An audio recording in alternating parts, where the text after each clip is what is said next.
ఎండాకాలం వచ్చింది. ఎండలు మండిపోతూ ఉన్నాయి కదా. ఇటువంటి టైంలో కాస్త చల్లగా ఉన్న పదార్థాలతో పాటు కొంచెం పలుచగా ఉన్న కూరలు తినడానికి ఎక్కువగా ఇష్టపడుతూ ఉంటాము కదా. ఇలాగ ఒక్కసారి బెండకాయ పులుసు ట్రై చేయండి, చాలా బాగుంటుంది. ఈ బెండకాయ పులుసు ఎంతో ఈజీగా చాలా టేస్టీగా ఎలా తయారు చేసుకోవాలో ఈ వీడియోలో చూద్దాము. ముందుగా వీడియోలోకి వెళ్లే ముందు వీడియోకి లైక్ చేసి మరిన్ని వీడియోస్ కోసం మన ఛానల్ ని సబ్స్క్రైబ్ చేసుకోండి. ఇప్పుడు దీన్ని తయారు చేసుకోవడానికి లేతగా ఉన్న బెండకాయలు ఒక పావు తీసుకోవాలి. బెండకాయలని చిన్న చిన్న ముక్కలుగా కాకుండా ఇలాగ కొంచెం పెద్ద పెద్ద ముక్కలుగానే కట్ చేసుకోవాలి. ఎంత పెద్ద ముక్కలు అంటే ఇక్కడ చూడండి వీడియోలో ఒక 2 ఇంచుల పొడవు ఉంటే సరిపోతుంది.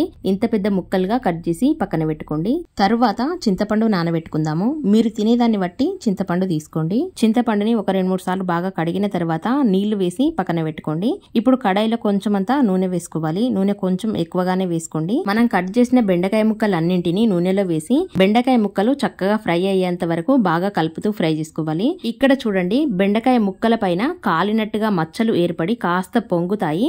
ఇలాగ అయ్యేంత వరకు ఫ్రై చేసి మళ్ళీ గిన్నెలోకి తీసి పక్కన పెట్టుకోండి. ఇప్పుడు ఇదే నూనెలోకి కొంచెం అంత నూనె వేసుకుందాము. నూనె సరిపోయేట్టుగా ఉంటే పర్వాలేదు, నాకు ఇక్కడ సరిపోదు కాబట్టి కొంచెం వేసుకుంటున్నా. తర్వాత కొంచెం అన్ని ఆవాలు జీలకర్ర వేసుకోవాలి. అలాగే కొంచెం అన్ని మెంతులు తీసుకోవాలి. బెండకాయ చారులో ఖచ్చితంగా మెంతులు వేసుకోవాలి. మెంతులు వేస్తే చాలా టేస్టీగా ఉంటుంది. మెంతులతో పాటు కొంచెం అన్ని ధనియాలు ఇంకా తీసుకోండి. ధనియాలు మెంతులు వేయడం వల్ల చారు మంచి టేస్ట్ వస్తుంది. అలాగే ఒక 2 స్పూన్ల శనగపప్పు, 2 స్పూన్ల మినపప్పు, నేను ఇక్కడ కడిగి తీసుకుంటున్నా కాబట్టి పప్పుని కలిపి చూపిస్తున్నా.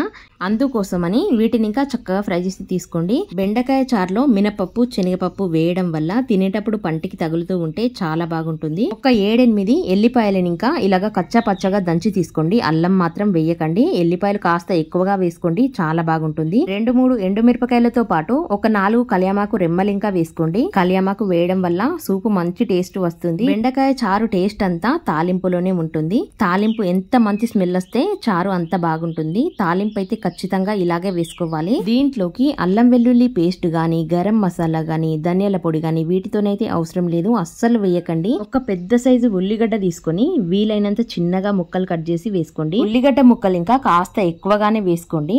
ఉల్లిగడ్డ ముక్కలు ఎక్కువగా ఉండాలి, చిన్నగా కట్ చేసుకోవాలి. మరీ ఎర్రగా కానవసరం లేదు. పచ్చి వాసన లేకుండా కాస్త కలర్ చేంజ్ అయితే సరిపోతుంది. ఒకటి బాగా పండిన టమాటా తీసుకోండి. టమాటాని ఇలాగా మిక్సీ పట్టి తీసుకోండి.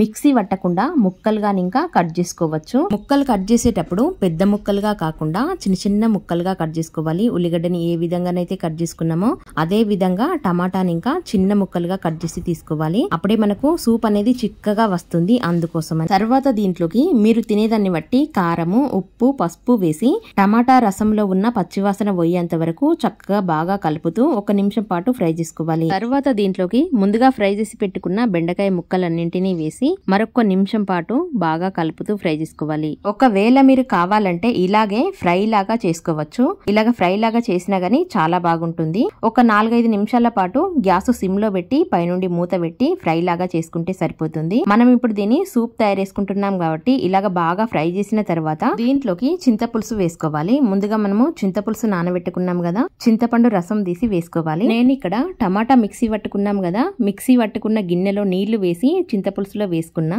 అందుకోసమని టమాటా రసం లాగా అనిపించింది, కానీ ఇది చింతపులుసే. దీంట్లోకి ఒక 2 రెమ్మల కళ్యామాకు వేసుకోవాలి. తర్వాత కట్ చేసిన కొత్తిమీర ఇంకా వేసుకోవాలి. కొత్తిమీర కళ్యామాకు ఇప్పుడు వేయడం వల్ల మంచి స్మెల్ వస్తుంది. తర్వాత తగినన్ని నీళ్లు వేసి పైనుండి మూత పెట్టి ఒక 4-5 నిమిషాల పాటు బాగా ఉడికించి తీసుకోండి. బెండకాయ సూప్ టేస్ట్ అనేది ముందుగా వేసే తాలింపులో ఉంటుంది, మనం మరిగించే విధానంలో ఉంటుంది. కాస్త ఎక్కువసేపే మరిగించి తీసుకోవాలి. ఎందుకంటే ఎక్కువసేపు మరిగించడం వల్ల బెండకాయ లోపల ఉన్న జిగురు బయటికి వస్తుంది. మనం వేసిన చింత పులుసుని బెండకాయ ముక్కలు పీల్చుకొని చాలా టేస్టీగా తయారవుతాయి. బెండకాయ పులుసు మరీ పలసగా ఉండకుండా కొంచెం చిక్కగా ఉండేలా తయారేసుకోండి. ఇక్కడ చూడండి వీడియోలో ఈ విధంగా చిక్కగా ఉండాలన్నమాట. ఇలా ఉంటే మంచి టేస్ట్ వస్తుంది. ఇలాగా తయారేసుకోండి. మీకు ఈ వీడియో నచ్చినట్టయితే వీడియోకి లైక్ చేసి మరిన్ని వీడియోస్ కోసం మన ఛానల్ ని సబ్స్క్రైబ్ చేసుకోండి. మన ఛానల్ పేరు ఏకే సరిత కుక్స్. నేను పెట్టే ప్రతి వీడియో మీకు నోటిఫికేషన్ గా రావాలంటే గంట సింబల్ ని ప్రెస్ చేయండి. ఈ వీడియోపై మీ అభిప్రాయాన్ని ఒక చిన్న కామెంట్ వేసి నాకు తెలియజేయగలరు. నా వీడియోస్ చూస్తున్న వాళ్ళందరికీ ధన్యవాదాలు. లాస్ట్ వరకు వీడియో చూసిన వాళ్ళు ఖచ్చితంగా లైక్ చేసి మీకు ఈ వీడియో ఎలా అనిపించింది అనేది కామెంట్ ద్వారా తెలియజేయండి.